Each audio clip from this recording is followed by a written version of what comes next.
அனைவருக்கும் வணக்கம். Welcome to Dharma academy. இந்த வீடியோவில் நம்ம பார்க்க போகிறது டிஎன்பிஎஸ்சி ஃப்ரீ டெஸ்ட் சீரீஸில் மாதிரி தேர்வு 58. இதில் முக்கியமான ஒரு 30 வினாக்களை நம்ம பார்க்க போகிறோம். வீடியோவை ஸ்கிப் பண்ணாமல் ஃபுல்லாக பாருங்கள். வீடியோவோட லாஸ்ட்டில் எத்தனை வினாக்களுக்கு உங்களால் சரியாக பதில் சொல்ல முடிஞ்சுது அப்படிங்கிறத கமெண்ட்ஸில் சொல்லுங்கள். ஓகேவா? வீடியோக்குள்ளே போயிடலாம். முதல் வினா: தமிழ்நாட்டில் பாளையக்காரர் முறை எந்த ஆண்டு கொண்டு வரப்பட்டது? தமிழ்நாட்டில் பாளையக்காரர் முறை அப்படிங்கிறது எந்த வருஷம் கொண்டு வந்தாங்க? ஆன்சர் 1529. 1529ஆம் ஆண்டு கொண்டு வந்தாங்க. தமிழ்நாட்டில் பாளையக்காரர் முறையை அறிமுகப்படுத்திய நாயக்க மன்னர் யார்? தமிழ்நாட்டில் பாளையக்காரர் முறையை அறிமுகப்படுத்தின நாயக்க மன்னர் விஸ்வநாத நாயக்கர். ஓகேங்களா? ஸோ விஸ்வநாத நாயக்கர் என்ன பண்ணுறார் அப்படின்னா, அவருடைய அமைச்சரான இந்த அரியநாத முதலியார் அப்படின்னு ஒரு அமைச்சர் இருப்பார். ஸோ அவருடைய ஆலோசனையின் பேரில் தான் 1529 மதுரையில் இந்த முறையை கொண்டு வருவாங்க. ஏன்னா நிர்வாகம் பஞ்சத்துக்கு. ஓகேங்களா? ஒவ்வொரு ஏரியாவுக்கும் ஒவ்வொரு ஆளை இன்சார்ஜாக போட்டு ஹெட்டாக இவங்க இருந்திருக்காங்க. தமிழ்நாடு எத்தனை பாளையங்களாக அப்போ பிரித்தாங்க? தமிழ்நாட்டை 72 பாளையங்களாக அப்போ பிரித்தாங்க. கிழக்கு பாளையங்களில் இருந்த நாயக்கர்கள் யாருடைய கட்டுப்பாட்டின் கீழ் ஆட்சி செய்தன? ஸோ கிழக்கு பாளையம் மேற்கு பாளையம் அப்படின்னு 2ஆக பிரிப்பாங்க. இதில் அந்த இப்போ 72 பேர் அப்படின்னா அதில் ஒரு 2 குழுவாக பிரிப்பாங்க. 36 பேருக்கு ஒருத்தர் தலைவர், இன்னொரு 36க்கு இன்னொரு தலைவர் அப்படிங்கிற மாதிரி பிரிப்பாங்க. ஸோ அந்த 2 தலைவர் இந்த அரசருக்கு கப்பம் கட்டுற மாதிரி இருப்பாங்க. ஸோ கிழக்கு பாளையங்களில் இருந்த நாயக்கர்கள் யாருடைய கட்டுப்பாட்டின் கீழ் ஆட்சி பண்ணாங்க அப்படின்னா, கட்டபொம்மனுடைய ஆட்சியின் கீழே அவங்க பண்ணாங்க. கட்டபொம்மன். ஸோ பாஞ்சாலங்குறிச்சியை தலைமையிடமாக கொண்டு தான் அந்த கிழக்கு பாளையங்கள் அப்படிங்கிறது செயல்படுது. மேற்கு பாளையங்களில் இருந்த மறவர்கள் யார் கட்டுப்பாட்டின் கீழ் ஆட்சி செய்தாங்க? மேற்கு பாளையங்களில் இருந்த மறவர்கள் யார் கட்டுப்பாட்டின் கீழ் ஆட்சி பண்ணுறாங்கன்னா, பூலித்தேவருடைய கட்டுப்பாட்டில் ஆட்சி பண்ணுறாங்க. இது நெற்கட்டும் செவலை தலைமையிடமாக கொண்டு இந்த மேற்கு பாளையம் அப்படிங்கிறது இருந்துச்சு. தமிழ்நாட்டில் ஆங்கில ஆட்சி எதிர்ப்பதில் முன்னோடியாக இருந்தவர் யார்? தமிழ்நாட்டில் ஆங்கிலேய ஆட்சியை எதிர்க்கிறதுல முன்னோடியாக இருந்தது யார்? பூலித்தேவரை சொல்லலாம். ஸோ இந்தியாவிலேயே முதல்ல ஆங்கிலேயர்கள் எதிர்த்தவர் அப்படின்னா பூலித்தேவர் அப்படின்னு சொல்லலாம். பட் வெற்றி பெறலைன்னு வச்சுக்கோங்க. சிறு வெற்றி பெறுவார், வெற்றி பெறலை அப்படிங்கிறத வச்சுக்கலாம். இதை 1755 கர்னல் ஹெரான் கழகம்னு சொல்லுவாங்க. இதுதான் ஃபஸ்ட்டு ஸ்டார்ட் ஆனது. ஓகேங்களா? நெற்கட்டும் செவலை எந்த ஆண்டு ஆற்காட்டு நவாப்பின் படைகள் கைப்பற்றியது? நெற்கட்டும் செவலை எந்த வருஷம் ஆற்காட்டு நவாப்போட படைகள்லாம் கைப்பற்றுச்சுன்னா 1761. ஸோ இது மே 16, 1761 இந்த யூசுப் கான்னு சொல்லப்படுற மருதநாயகம் இருக்கார்ல, அவருடைய தலைமையில் தான் இந்த ஆற்காட்டு நவாப்போட படைகள்லாம் புலித்தேவர் கோட்டையை கைப்பற்றினாங்க. கட்டபொம்மனின் அமைச்சர் யார்? கட்டபொம்மனோட அமைச்சர் யாருன்னா சிவசுப்பிரமணியம். ஓகேங்களா? சிவசுப்பிரமணியம்.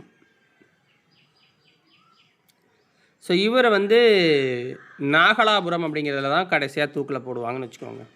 வீரபாண்டிய கட்டபொம்மன் ஆங்கிலேயருக்கு எத்தனை பகோடா பாக்கி வைத்து இருந்தார்? அதாவது வரி எத்தனை அப்போனா பகோடா அப்படின்னு சொல்லுவாங்க. அது எவ்வளோ பாக்கி வச்சுருந்தார்? 1080 பகோடாக்கள் தான் பாக்கி வச்சுருந்தார்.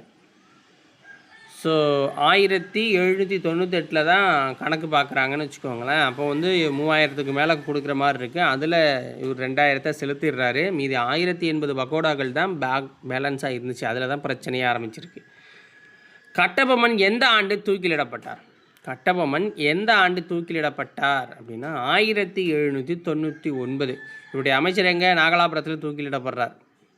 இவர் எங்கே? கயத்தாரில் தூக்கிலிடப்படுறார். அக்டோபர் 16, 1799. கட்டபொம்மன் எந்த கோட்டையில் தூக்கிலிடப்பட்டார்? கட்டபொம்மன் எந்த கோட்டைனா கயத்தாறு கோட்டை. வெள்ளச்சி நாச்சியார் யார்? வெள்ளச்சி நாச்சியார் அப்படிங்கிறவங்க யார்? ஸோ வெள்ளச்சி நாச்சியார்னா வேலு நாச்சியாரோட மகள். வெள்ளச்சி நாச்சியார் யார்? வேலு நாச்சியாரோட மகள். வேலு நாச்சியாருக்கு அடைக்கலம் தந்த நாயக்க மன்னர் யார்? வேலு நாச்சியாருக்கு அடைக்கலம் தந்த நாயக்க மன்னர் யார்?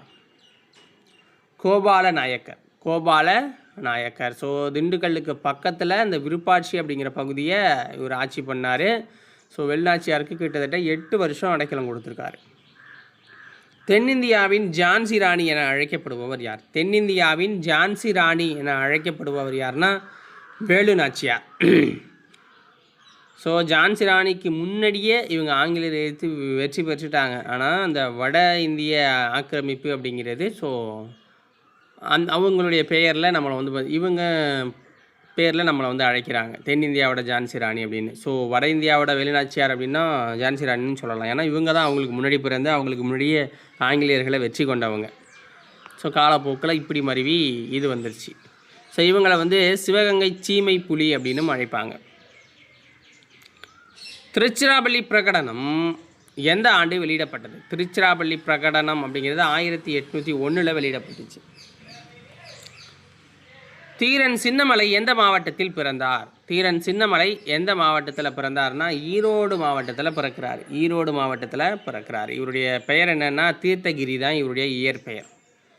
1857 நடைபெற்ற பெருங்கழகம் எங்கு தோன்றியது? 1857 நடைபெற்ற பெருங்கழகம் எங்கே தோன்றுச்சு? பாரக்பூரில் தோன்றுச்சு. அதாவது மார்ச் 29, 1857 பாரக்பூரில் மங்கள் பாண்டே அப்படிங்கிறவர் அவருடைய மேலதிகாரியை சுட்டுக் கொள்கிறார். ஸோ அதனால தான் கழகம் வந்து தொடங்குச்சு அப்படின்னு சொல்லுவாங்க.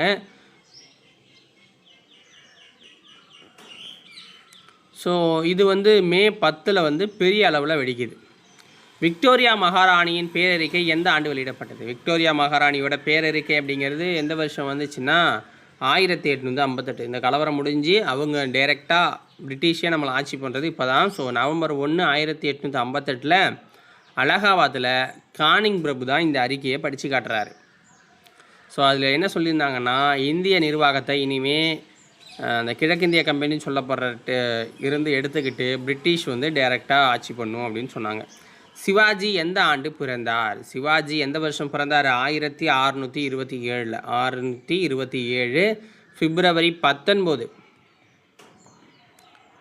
ஸோ பிப்ரவரி 19, 1627 சிவனேரி கோட்டையில் பிறக்கிறாரு.